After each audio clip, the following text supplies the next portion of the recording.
Hello, good morning, good afternoon, evening, wherever that is you are. I'm Brandon. I'm lead consultant of Scale Up Marketing.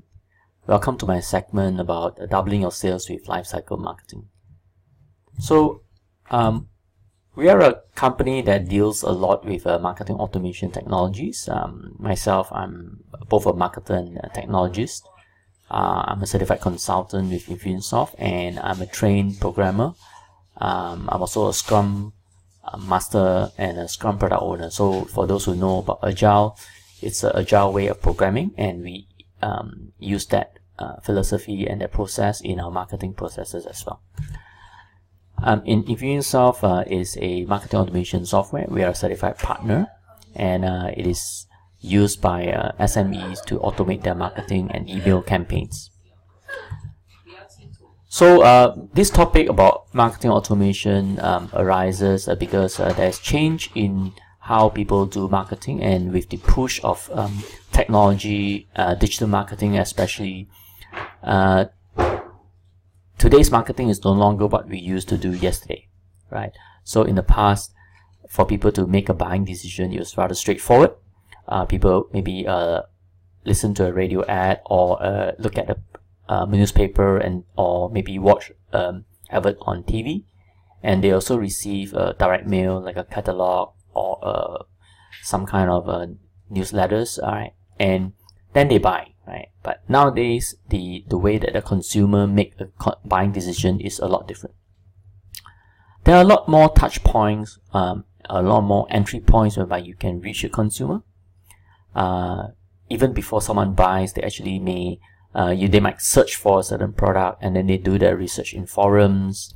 They may end up on your website, take a look, and then they search for competitor products, and then they compare prices online, right? And finally, when you are reaching out to them, you could be reaching out to them through different modes like emails, and some people even go through like live chat systems to chat with you, right? And even message you on the Facebook app itself. So there's a lot of ways that consumer now make a decision, and these are all the different touch points that actually can make an impact on the ultimate sales decision. And with a lot of touch points, then comes the complexity of managing all these communications, right?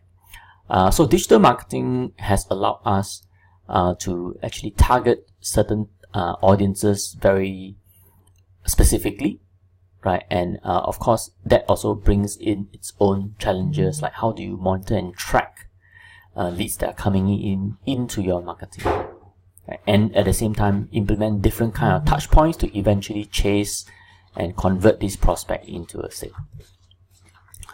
So according to a study in 2016, they commissioned this study about digital marketing activities that having the greatest commercial impact, and marketing automation actually came out tops. And it's not because that the other traditional digital marketing outreach and aspects are not important, like SEO, social advertising, and paid search, right? They're not important, but because the companies in UK and Australia, they have already sorted out the lead generation part of their business. So they're generating a lot of leads, and these are targeted leads that have potential buying intent, and they fit into what we call a qualified lead. They realize that there's a lot of drop-offs, and there's potential to convert more of these leads into sales. So that's why marketing automation then becomes a priority for these companies, right? So what is marketing automation, right? It is the ability for marketers to measure the campaign ROI, right? It is also a way to improve conversion, because we can now target more specifically at those interested to buy rather than those just primarily doing research.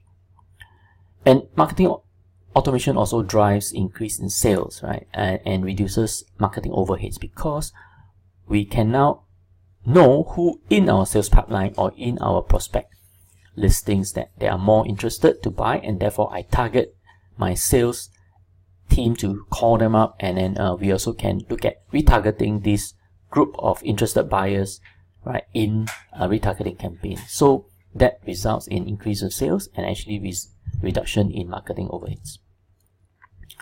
The components of marketing automation, right, most of the systems out there would be able to do these few things, right? To be able to build targeted, segmented lists so that we can execute campaigns that sends specific messages to specific target audiences. And typically we build up what we call a buyer's persona, where I can have 2 or 3 or more different personas, and I personalize messages according to those targeted lists. Right? So the marketing automation system should also have a way to measure website and email marketing behavior. And we have to be able to segment based on activity, and what we call lead score basically is how many interactions or how engaged are they with our marketing communications. And it is usually linked to the CRM, and we can actually push out these leads that is generated into the CRM. And if you are on an offline marketing process, and these leads are then passed to the sales department to call and follow up on those leads. Right?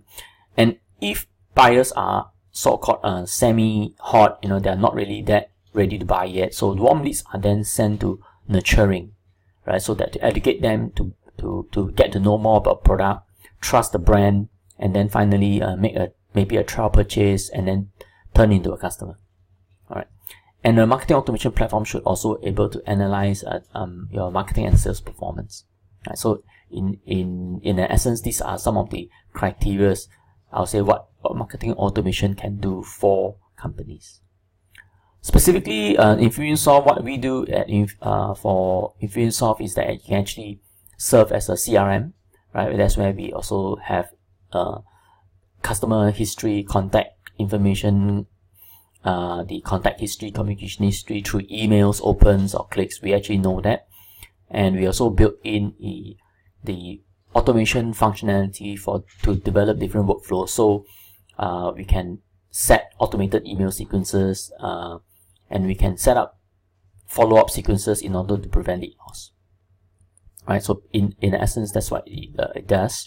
What we can do is that we get more organized with a proper CRM, and the interface is rather simple. We also can integrate into things like Outlook as a widget. Therefore, we do not need to change a lot of user behavior. And the next thing that marketing automation systems do is to help companies to grow sales, right? And by automating processes that tend to be repetitive, like for example, you need to outreach with an email send, and 2 days later send another email, and if they click on the buy now button, they land on your shopping cart, and if they do not complete the purchase, then we send the email on abandoned cart, reminders, and so on and so forth. So it's set about automation to help to increase sales. We also can set triggers such as engagement level. So if their engagement level grows from 1 flame to 2 to 3, that means they are interested target. How we know that is because maybe they visited our website, the pricing page, maybe they have made some inquiries on an inbound call, or they may have contacted live chat and talk about certain things. So this basically tells us that they are more interested, and therefore our salespeople can then outreach to them and continue with the sales process, right? Sending them a quote, calling them. So in essence, this helps to automate the sales follow. And last thing, what Infusionsoft and marketing automation tools does is that we can use the a drag and drop workflow builder to build up things that are repetitive. For example, run on a specific date, send invitation invite, and run on another day to send the reminders, right? And so on and so forth. So basically automating some of these time-based and event-based tasks that we need to do regularly. So Infusionsoft has this ability to have a drag and drop interface where we can build out different workflows. Like for example, in this case, a landing page where people opt in, and then we send a sequence of emails and follow-ups, and even things like sending an inbox, Facebook inbox or WhatsApp message. And if they click on a request for a demo of the product, then we can send the demo confirmation, and when is that demo, when's the reminder.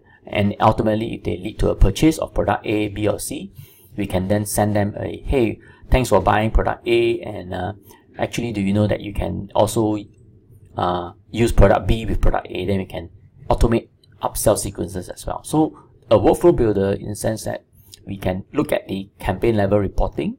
We can also automate actions that we usually tend to do manually. So for example, like some people would send a broadcast email campaign and then draw out the people who clicked and then use the people who clicked, right, to remarket to these people. But in this instance, that happens automatically. The moment he clicks, the next marketing step takes over, right? So that is what we call workflow automation.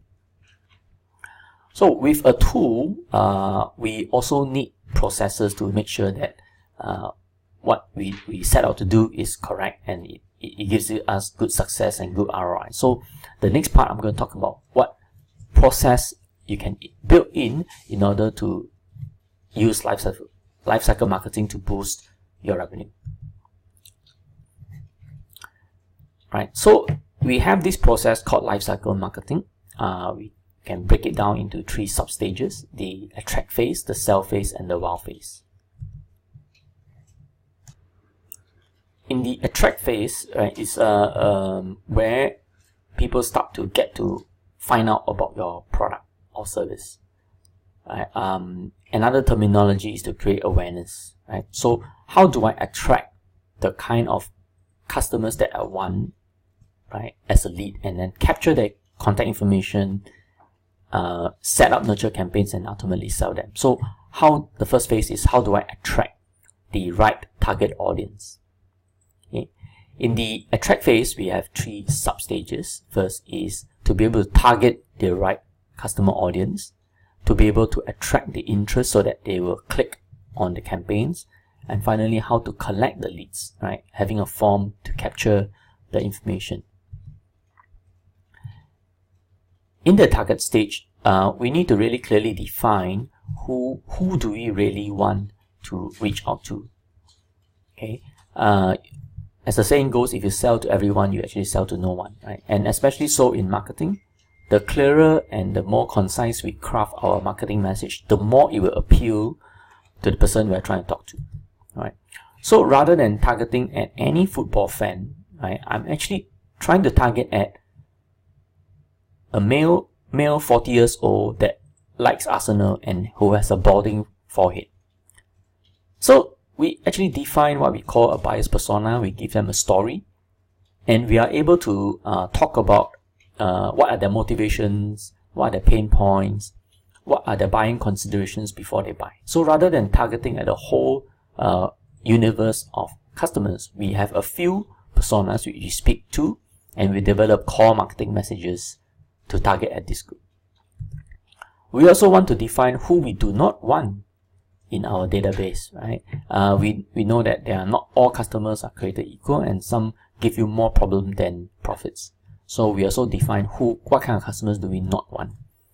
Right, so as an example, in Infusionsoft, we have internally defined our best, better, and good target audience, right? And we serve the best with companies who have small companies who have 2 to 5 employees, 3 years in business, 200k and above revenue incomes, and at least have a 1,000 a month marketing budget, right? In the professional and consumer services. So these are best kind of customers, and good customers, better customers to us. I mean, will have about maybe 500 to 1,000 contacts, have possibly 100 to 250k annual revenue, right?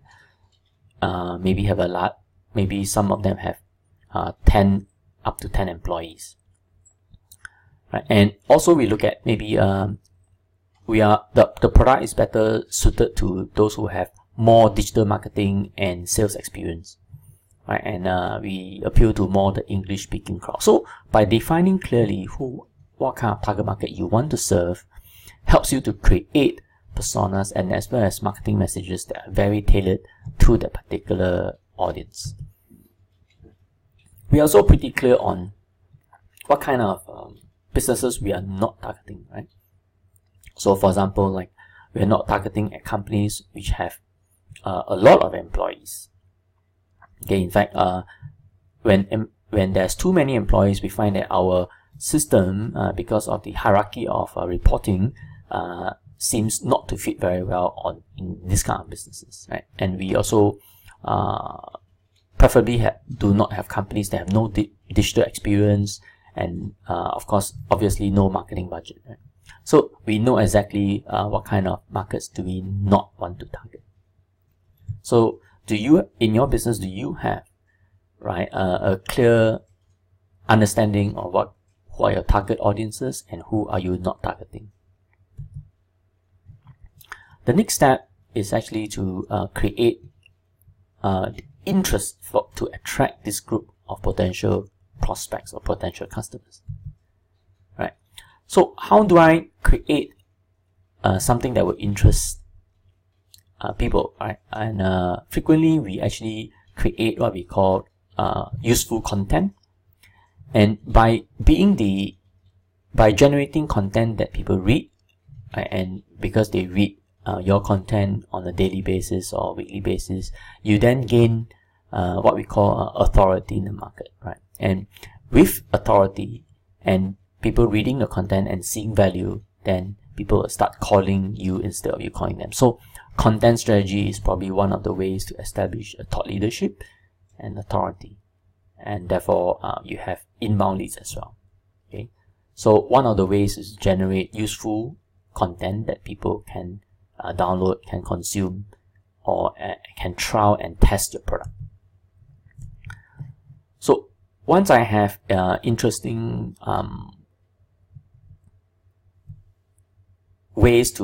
interesting content to attract, right, the next thing is to combine it with a way to collect the information as you give away those information.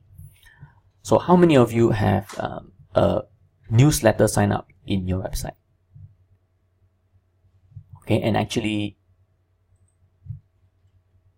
very straightforward to say that actually newsletters don't work anymore, right? So how many of you have a lot of emails in your account and that you never open, and you subscribe to something but you actually don't even open the emails, right?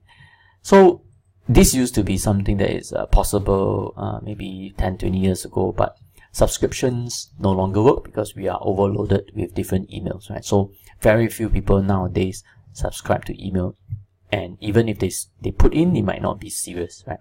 So how do we collect leads then, if not for these newsletters and subscribes? Okay, we actually need to give value in order to get value. Okay, so what can you give away that your target audience wants to read and would consume and would then give away their emails or contact numbers in exchange for it?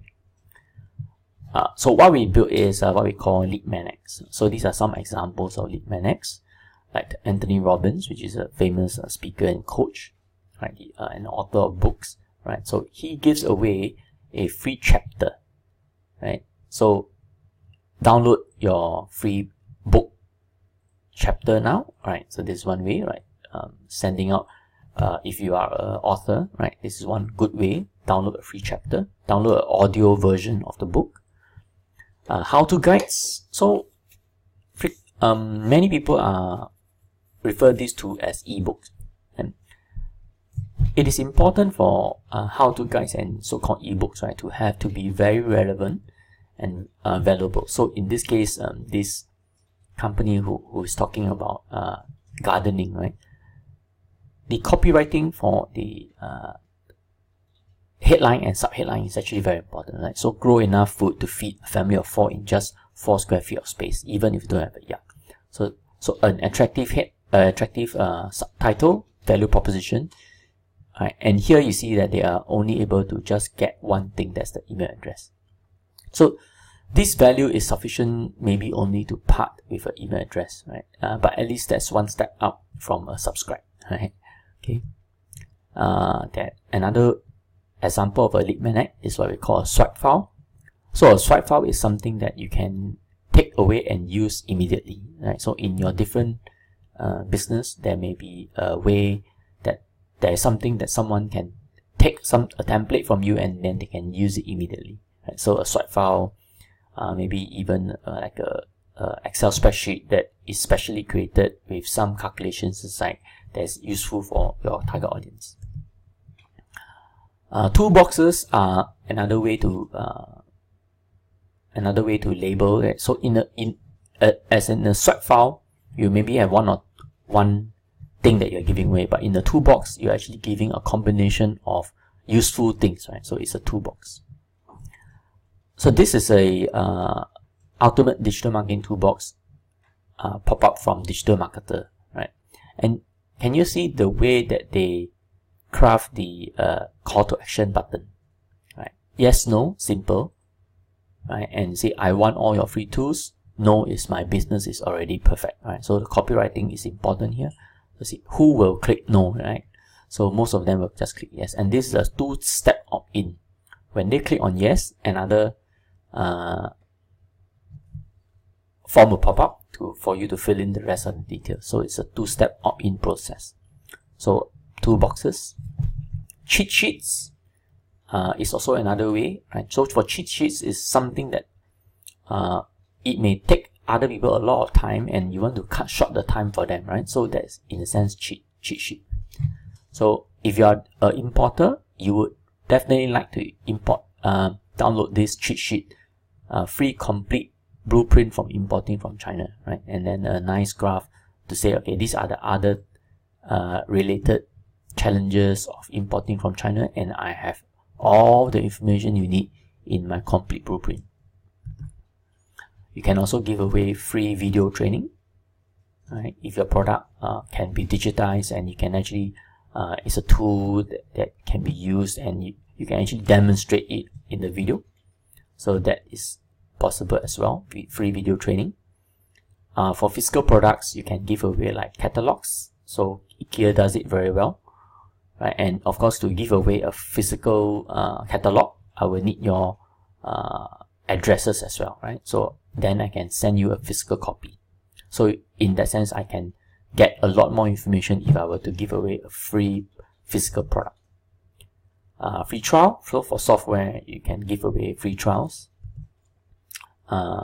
Discount coupons for products like hair treatment, right? Free analysis. So this discount coupon method works for consumer products. And why just give away a PDF? Why not give away a physical free book? You only need to pay for shipping, right? So get this book free now. You only need to pay me shipping, right? So you can see here that Russell Brunson, which is one of the famous so-called sales funnel marketers, right? They have this. He wrote this book called .com Secrets, and I can get the physical book for free. I only need to pay $7.95, right? And anywhere in the world. So that about covers maybe part of the cost of the book actually. Right? So giving away a free book. And knowing what you can give away free also has to do with, do you know what is your cost per acquisition? So if you know your cost per customer and your cost per acquisition, let's say your cost per customer is, let's say $100, right? And your cost per lead or cost per acquisition of a lead is $20, right? And giving away a free book, right, increases the chances that people will download, and therefore, and is well within my cost per acquisition. So in that case, I can afford to give away a free book, and I know that for every 20 books, I get one sale. So it is keeping that kind of data that will help you to decide what you can give away, right? Whether a physical product or a dollar value of a discount. Quiz and assessment tools are also very useful as a way to gather, collect information. So for example, this company provides home efficiency like bulbs, energy efficient products. And you can see how they craft it, that it is not something very boring. The responses are actually quite humorous as well. Okay, so what describes your home energy efficiency? It's not just very technical and rational, but it's kind of tongue-in-cheek and playing into words, and also making it very interesting for the audience to respond. And at the end of the assessment, and key in your email and see the results immediately, right? So then they can generate a free report. So quizzes. Another example is HubSpot's marketing grader, you can key in your website URL and your email address, and they will send you basically a automated response about your website's search engine reports, right? So what is your marketing grading, right? So this is a quiz and assessment tool. BuzzSumo have also another assessment tool. You can key in your domain, and then they'll give you a report on your social reputations, and even what are the different topics that are of interest to your audience, who are your influencers in that space, right? So this is another purpose of creating assessment tool, is to collect information on who is searching and what they're searching. So it's pretty cool to have a lot of these leads tools to actually collect leads in your business. Other than just collecting one information, you may also just have one or two simple questions for you to divide and segment out your leads, so that you only spend time on the qualified interested ones, and you are able to send targeted messages to the right people.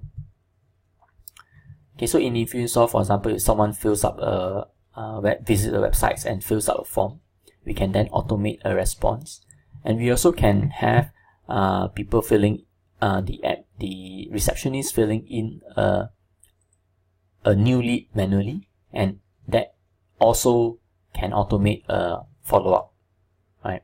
And lead collection is easily done with a automated follow-up. Right, so back to the lead magnet examples. So these are examples of all the different ways that you can collect leads. So it's not only subscribe my newsletter, but actually there's a lot of other ways that we can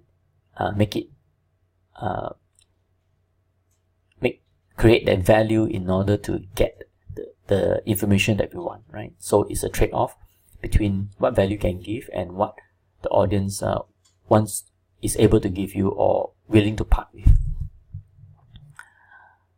Right. So the next thing about when we start generating a lot of leads and using lead magnets or using advertisements to generate inquiries, right? We want to start to be able to track where did they come from, right? And ultimately to track what are the lead sources that convert better than the rest, right? So this is what we call lead sources tracking.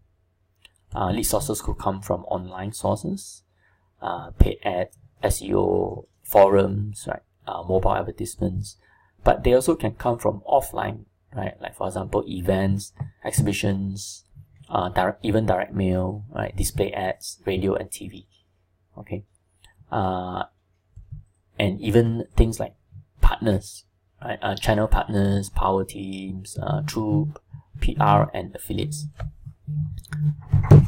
So the ability to track lead sources become important, because then we can attribute, hey, our paid ads is working, and our cost per lead, right, is healthy, and our cost per sale is good. Now let's pump in more money into my paid ads campaign, right? So with collecting lead sources information will give you that ability to measure and track marketing ROI.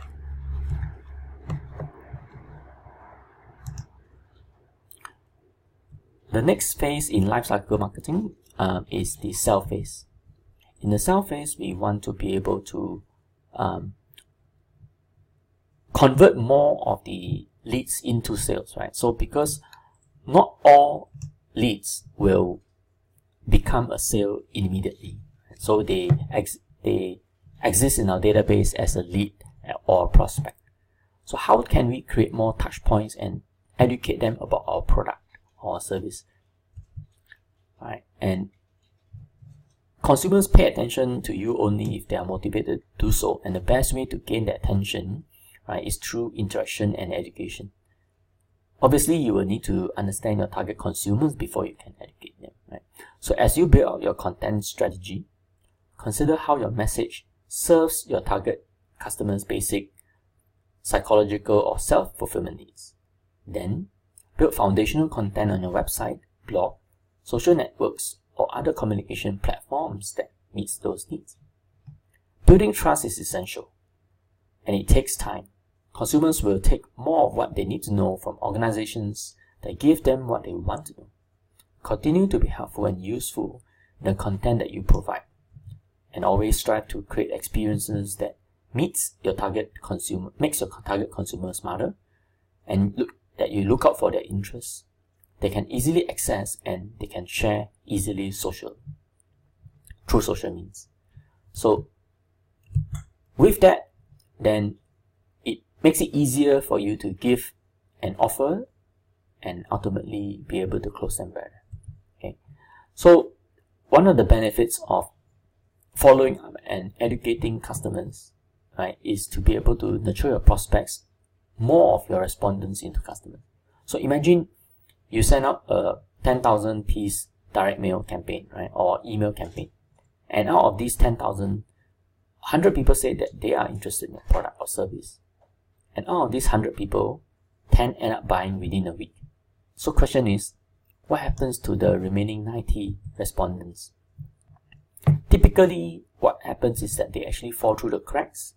They may not have a good follow-up, and because they had buying interest, and you did not follow up, or you did not follow up closely with them, they end up going into your competitors, right?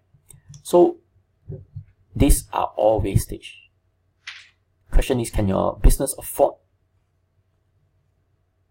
to lose this business to your warm prospects? Now let's take a look at the benefits of educating or nurturing prospects.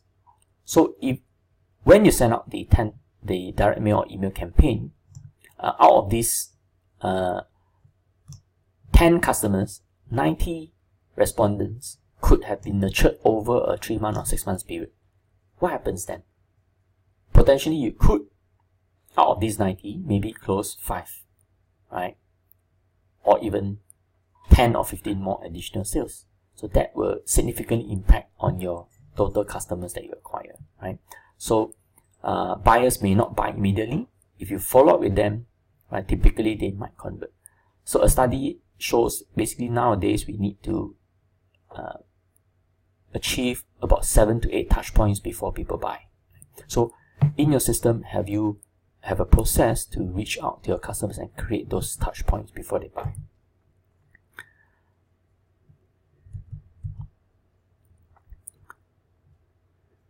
So what you can do in marketing automation is basically to set up different kinds of follow-up. Right? So in this case, when we do an exhibition follow-up, for example, so after an exhibition, we might have a 3-day follow-up for those who are already the salesperson on the spot has assessed that this person is probably very interested and falls into a qualified prospect.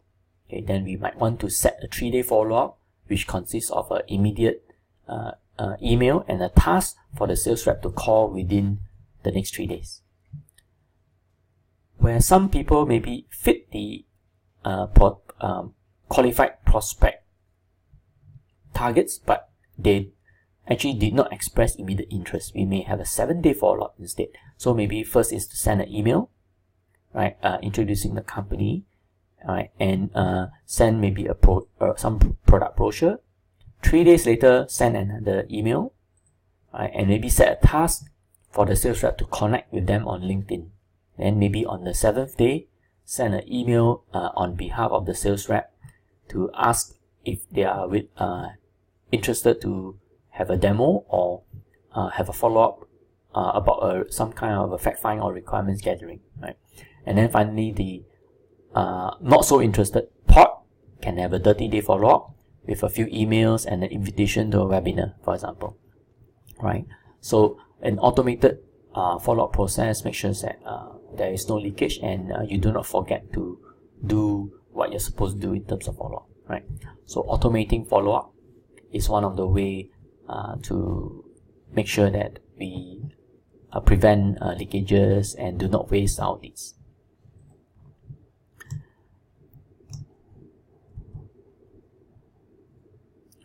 So in the education phase, we are trying to be educating but not pitching the product, right? So being helpful, and we are sure that the money will come. Connecting with our potential customers by educating on topics that they care about, right, is the strategy that we can take, right? So, for example, if you are a dentist and they're looking for your address, then they are most likely to buy, right?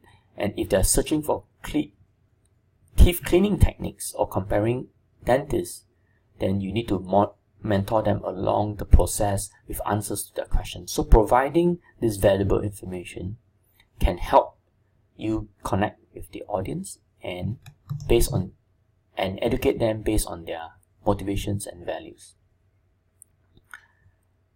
You can better understand your target audience by building what we call buyers' personas, right? And crafting messages that fits what motivates them to buy. So, for example, in our software, we realize that companies that buy our products are typically the decision makers, the entrepreneurs themselves, right? And the entrepreneurs themselves can be further broken down into 4 groups: the passionate creators, the legacy builders, the struggling survivors, and the freedom seekers. And each of these personas have a different way of deciding, and they have different motivations and goals even in running their business. Right? For example, the freedom seekers are in business to eventually create the environment that they can work less and have time freedom. Right? So, example, marketing messages that appeals to this group of people involves like, hey, this is our software, can help you to free up time, and then you can then spend more time doing the things that you like, right? Then the passionate creators and can talk about, in the marketing message is slightly different. It says that, for example, like you may have set out to you had a passion in this product and service to help more of your customers achieve this, right? But over the years, because you are so busy that you start to have to be sucked into your work, that you are no longer able to connect so much with your customers. Our software will allow you to free up time so that you can now connect better with your customers and help them meet their goals, right? So again, it's the same value, which is time saving, right? But spoken to your target audience in a different way, right? So that's how buyer's persona can work in your business. So email messaging or even SMS or chat, right, can be very personal, and we are writing emails as if we are writing to an individual, never a list, never a generic audience, right? It's always writing to a persona. That makes your emails and your outreach, your call messaging a lot more effective. So in the sales process, the next part is the offer. Means that by providing some value for them to make an action and take an action to buy. Right? To determine when you can provide an offer is to understand your target audience buying process. The best way to do this is to observe past customers' action and create a buying process map or a journey or a buying journey, right? Using past customers' purchase behaviors. Then match your sales process to their buying process.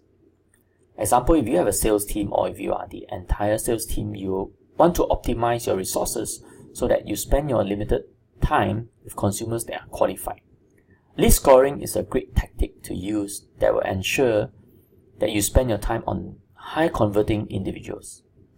Regardless of your tactic, the most optimal time to make an offer to a consumer is when they're evaluating options before they finalize recommendations.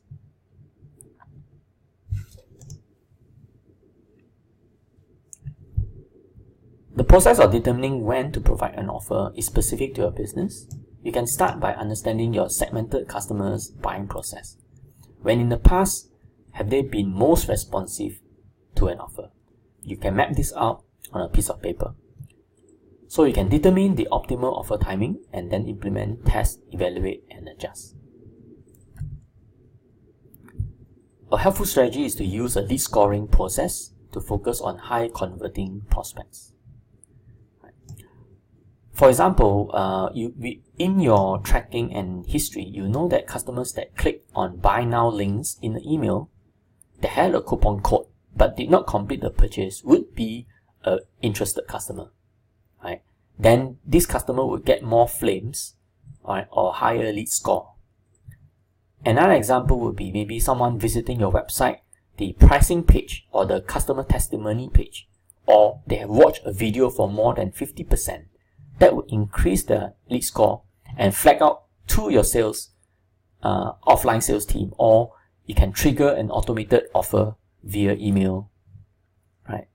And that can be done through marketing automation systems.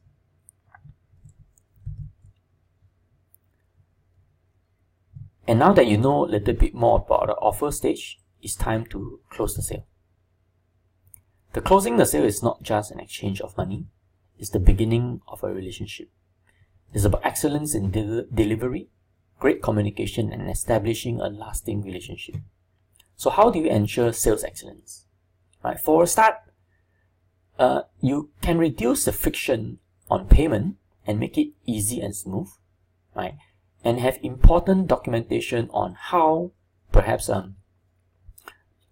what to expect. What can the customer expect from this relationship? How often are you going to contact them? How are you going to support them, right?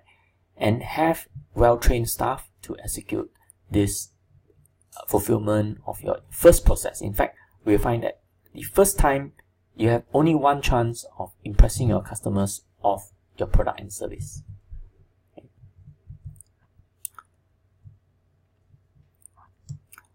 So, and the last phase in the lifecycle marketing process, right, is the wow phase. Right. So Casey Graham is from the Rocket Company. They ran into a debt problem, right, as much as 80,000 in debt. And the solution that they had was actually, when they look at their sales process, right, they were actually getting customers, but they were not doing a good job at the fulfillment portion, right? So the solution is that they automated delivery and making upsells and referrals easy. Okay, and so after every product purchase, right, so Casey and his team make sure that in the first 30 days, customers are onboarded with good support. And when the customer gives the thumbs up and gives a good feedback, they then automate requests for leaving a good review on the website, and they ask for referrals, and as well as upsell those customers to better packages, right? And this effort resulted in a 900% increase in revenue over the next 3 years. So there is a lot of value in getting customers to become advocates of your brand, and even to refer their friends, right? So in the wow phase, we actually have what we call the deliver, wow, offer more, and get referrals process.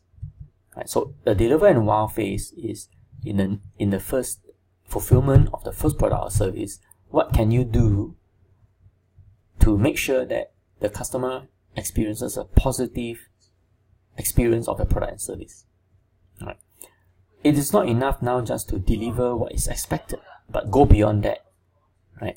So one of the idea is, what can you wow the customer for $5? Right? What other extra things can you do to give them something that they don't expect? So can you remember a time that you actually purchased a product and the product came with something that was unexpected, right? And you really loved it, and that helped you to remember the company for what they did. So for example, you can offer a Starbucks gift card, a discount coupon, or a complimentary product that is linked to your product itself. Right?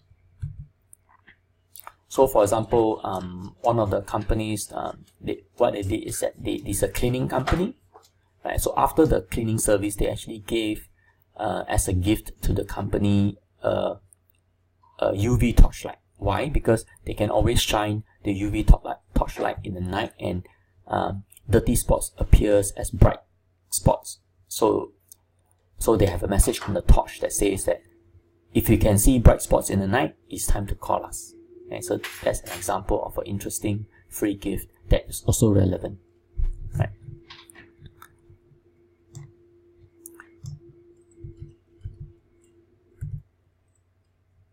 Okay, and if a customer buys from you and is happy, then definitely you should sell more to the same customer. Right? So you already spend money to acquire the customer. Why not get them to buy more from you? So one company that does this very well is McDonald's. Right? So when you buy a burger, they will ask, hey, do you want fries to go with a burger? Right? And if you have bought if you order a meal and, hey, do you want to try our new cheesy fries? Right? And hey, do you want a apple pie or a kebab to go along with your meal? Right? So that is the concept of cross-sell, upsell, and a new product. So we can look at, hey, do you have any products that you can cross-sell that complements your current product?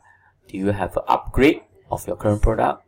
Or do you actually even have a new product, alright, that you can add on to your existing offerings?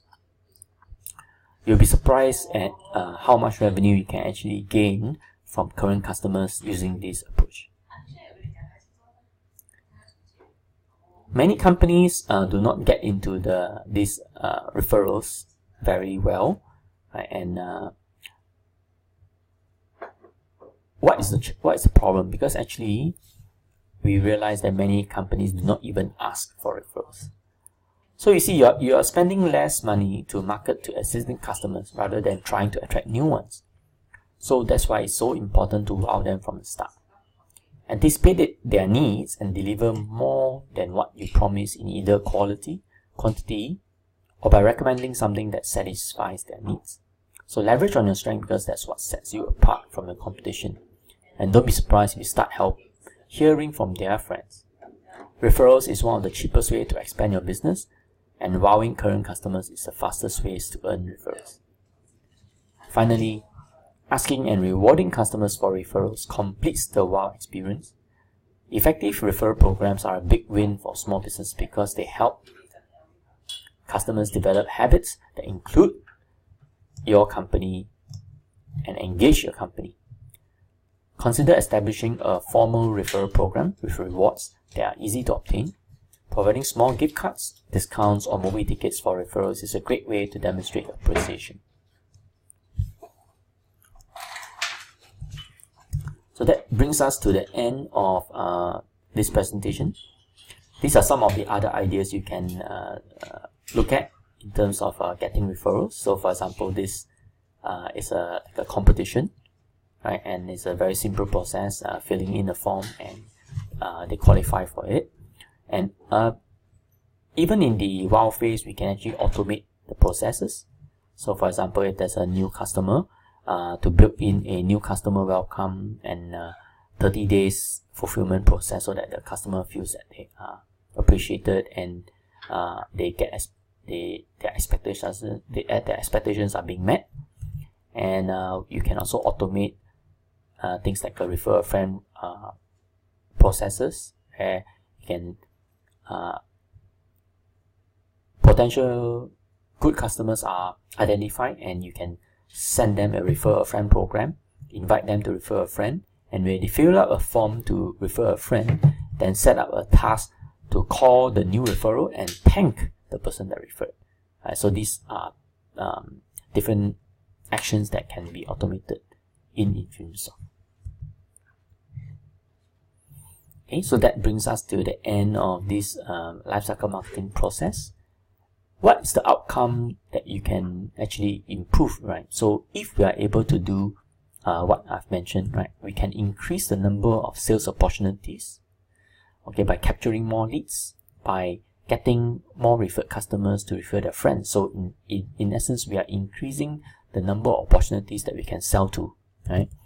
And by wowing the customer and having opportunities to upsell, cross-sell, right, and new products, we actually can increase the average value per customer. And because we have a good follow-up system, we can actually increase our conversion rate or win rate, right? So if you look at how this can improve your sales, right, you can just take a number like okay, we have a increase of 1,000 sales opportunities multiplied by the average deal value, and we improve conversion rates, and this is how much the impact can have on your business, right? A simple calculation, right? If you take 20% increment on each one of these factors, so for example 1.2 times 1.2 times 1.2 divided by 0.8, if you put that into a calculator, you can actually calculate out that this is actually 2.16. Okay, essentially we are saying that if you have incremental improvement in these phases, in these stages, increasing the number of deals, increasing the average deal size, increasing conversion, selling faster, you can actually easily double your sales by only a 20% incremental improvement in every stage. So that's all I have for you. If you like what you're seeing, right, please feel free to leave a comment. And if you like more resources about lifecycle marketing, do feel free to download our PPT that is provided, and maybe you can even request for to participate in our quarterly workshops for lifecycle marketing. Thank you, and have a good day.